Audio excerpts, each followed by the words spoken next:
आज हम बात करेंगे समुच्चय, जिसे इंग्लिश में सेट थ्योरी बोलते हैं। तो इसी की ये डीएलएड तृतीय सेमेस्टर का एक टॉपिक है। चलिए बात करते हैं कि समुच्चय है क्या। देखिए, समुच्चय एक कॉन्सेप्ट है, सबसे आसान अगर समझ में आ जाए तो। क्या? वस्तुओं के सुपरिभाषित संग्रह को समुच्चय कहते हैं। सुपरिभाषित का अर्थ मतलब सुपरिभाषित का अर्थ वो होता है अगर हम उसे किसी से भी पूछें तो सबका आंसर एक ही हो।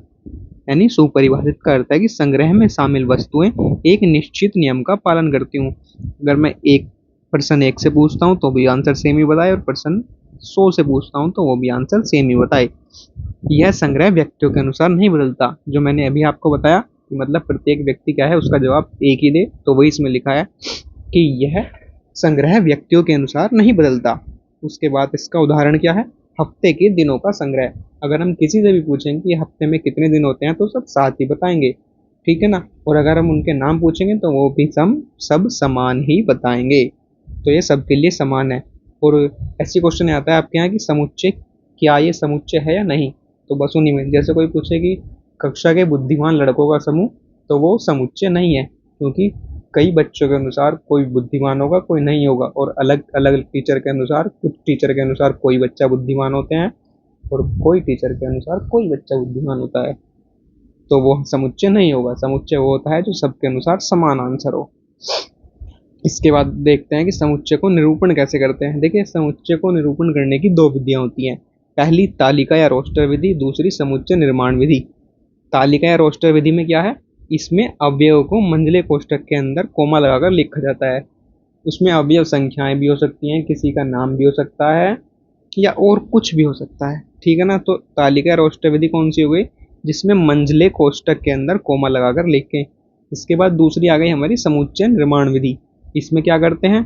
इसमें अवयव को उनके एक सामान्य गुण के आधार पर लिखा जाता है। इसमें मतलब वो कुछ लिख के दे देगा कि इस प्रकार के जो अवयव होंगे वे उस समुच्चय में होंगे।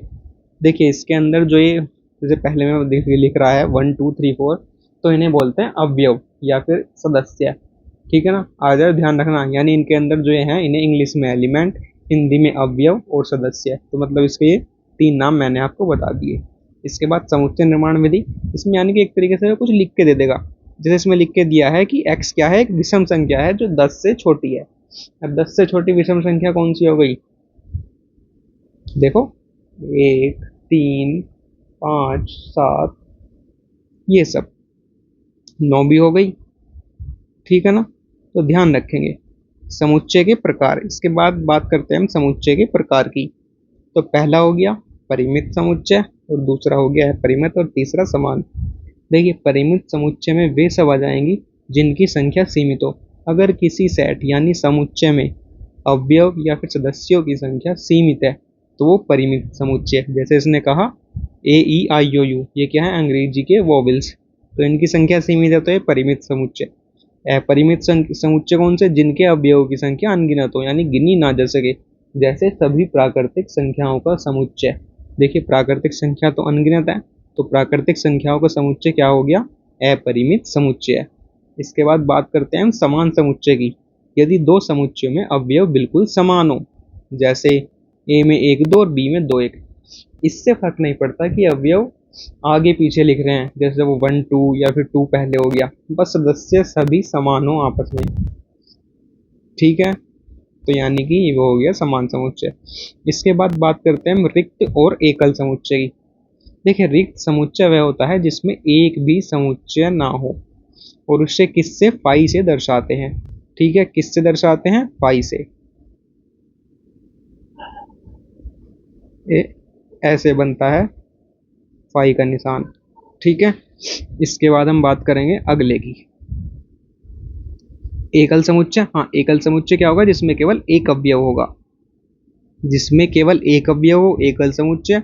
और जिसमें कोई एक भी अवयव ना हो, वो रिक्त समुच्चय है। इसके बाद बात करते हैं हम उप समुच्चय की। यदि समुच्चय ए का प्रत्येक अवयव समुच्चय बी में मौजूद है।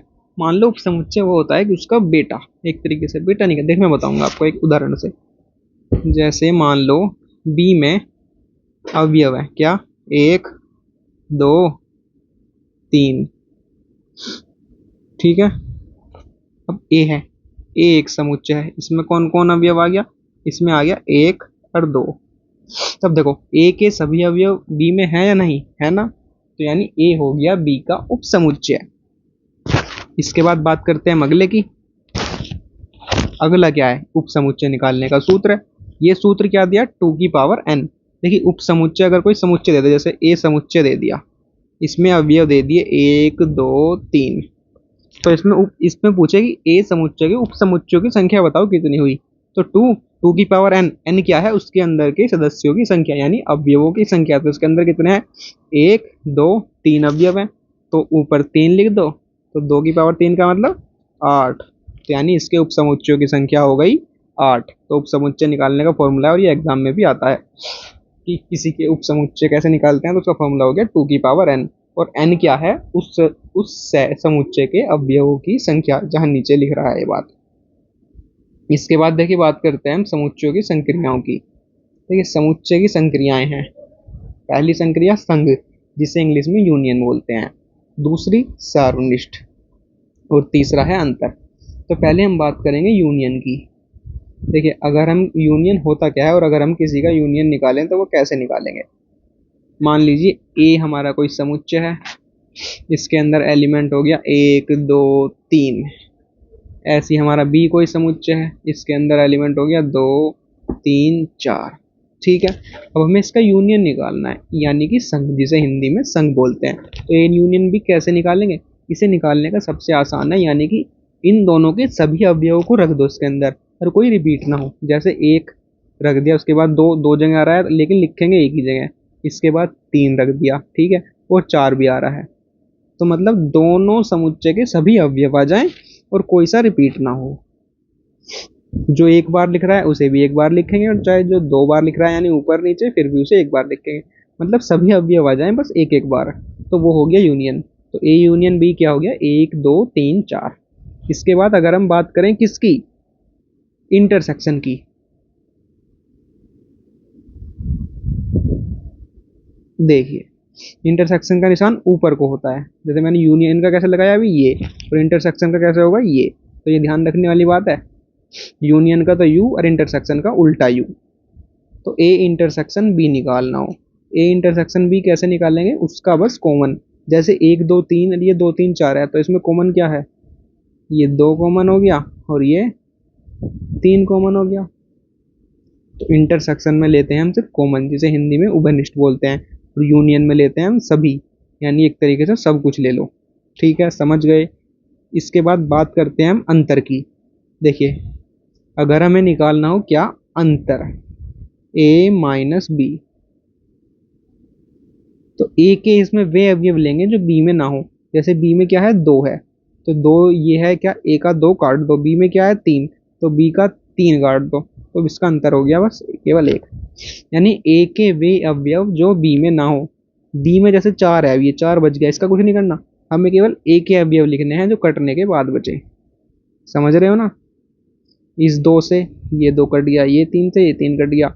अब a के लिखने हैं बस शुरू वाले के, यानी जो है शुरू में लिखा हो। तो a माइनस बी 1, यानी यहाँ लिखा भी है a के वे अवयव जो b में ना हो। ठीक है, चलिए चलते हैं अगले पे। अगला क्या है, समुच्चयों का संघ, यूनियन, जिसे जो हम अभी देख के आए, मैंने आपको बता दिया। क्या, 2 समुच्चयों का संघ उन सभी अवयवों का संग्रह होता है जो या तो a में है या b में या दोनों में। जैसे यहाँ उदाहरण दिया गया, a बराबर 1 2 3, b बराबर 3 4 5। तो यूनियन में देखिए इन्होंने क्या किया, 1 2 3 4 5 यानी सभी को लिख दिया, ये रहा, जैसा मैंने अभी बताया बिल्कुल वैसे ही। इनमें से ये है वेन डायग्राम विधि, ये भी आता है आपके पेपर में। इसे कैसे लिखेंगे, देखिए जो कॉमन है उसे तो बीच वाले में लिखेंगे। इनमें कॉमन क्या है, उभयनिष्ठ जिसे हम बोलते हैं, कॉमन है इसमें बस 3, 3 तो लिखेंगे यहाँ। ठीक है, मैं थोड़ा ठीक से बना दूँ, 3 तो लिखेंगे यहाँ। उसके बाद ए में क्या बचा, 1 2, और बी में क्या बचा, 3 लिख दिया, 4 5। वो अब किसकी बात कर रहा है, ये बात कर रहा है उभयनिष्ठ, वो किसकी, संघ की, यानी यूनियन की। तो यूनियन में हम लेते हैं सारा, तो इसे ऐसे दिखाते हैं। समझ गए ना, चलिए आगे चलते हैं अगली स्लाइड पर। सार्वनिष्ठ और अंतर। सार्वनिष्ठ जिसे हम इंटरसेक्शन हिंदी में बोलते हैं, सार्वनिष्ठ में क्या लेते हैं, केवल उभयनिष्ठ। जैसे देखिए ए में क्या है, ए में 2 और 4 है, बी में 4 और 6 है, तो इसका इंटरसेक्शन क्या हो गया, यानी कि जो दोनों में होगा, दोनों में क्या है 4, तो सारनिष्ट में लेते हैं हम केवल कॉमन, और संघ यानी यूनियन में क्या लेते हैं हम सारे। इसके बाद बात करते हैं हम किसकी, अंतर की।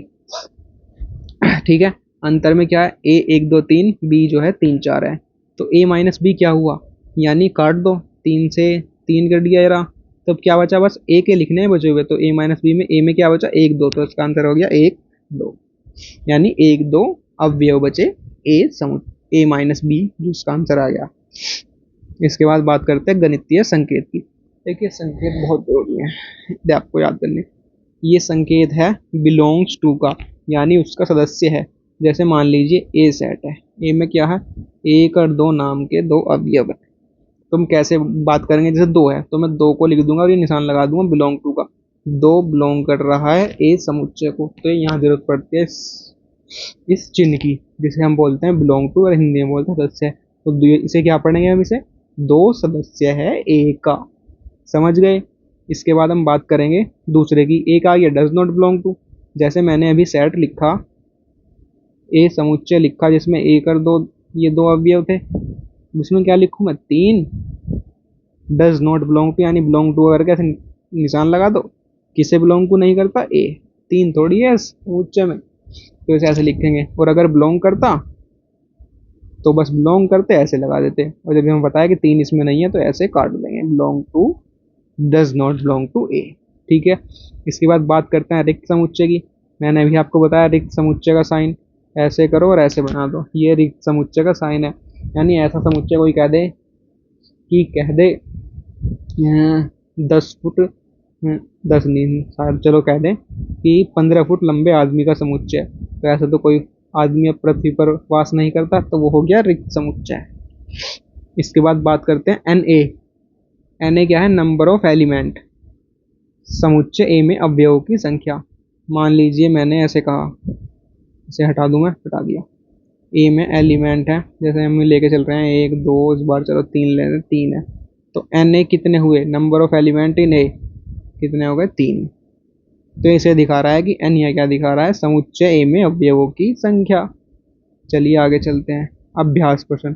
अब ये जो मैंने बताया उसका आ गया अभ्यास, तो इसका ए यूनियन बी निकालना है, यानी संघ निकालना है, जिसमें हमें सभी लेने हैं, फिर सार्वनिष्ठ निकालना है, और क्या ये परिमित है। देखिए परिमित मैंने बताया अभी, परिमित वो जिस समुच्चय में संख्याएं सीमित हो, तो ये समुच्चय परिमित है या नहीं ये भी आप बताएंगे। और समुच्चय में कितने उपसमुच्चय हैं, उपसमुच्चय निकालने के लिए मैंने क्या बताया था, 2 की पावर n, 2 की पावर n।